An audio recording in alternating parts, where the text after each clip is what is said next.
ឯងសុខសប្បាយអត់ណាហើយមីងនឹងពូក៏សុខសប្បាយទេស្រីដាវអើយពួកគាត់មិនអីទេពួកគាត់សុខសប្បាយតែគាត់ផ្ដាំខ្ញុំថាឲ្យឯងទៅលេងគាត់ផងពីព្រោះគាត់នឹកឯងណាផ្ដាំទៅគាត់ផងណាចាំខ្ញុំទៅលេ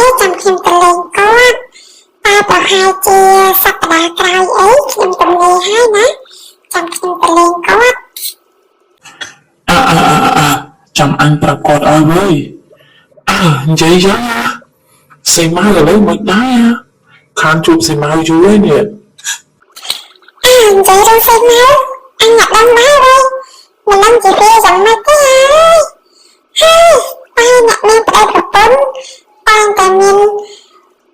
ជាប់រវល់ចឹងហើយកុំទៅពិបាកពេកចាំថ្ងៃណាកំណេចាំយើងទៅលេងវាមិត្តភក្តិធ្លាប់ទៅដើរលេងសប្បាយមួយគ្នាចេះតែនឹកគ្នាអញ្ចឹងហើយចាំមើលខែក្រោយអីមើលចាំយើងទៅលេងវាណាអូខេអញ្ចឹងក៏បាន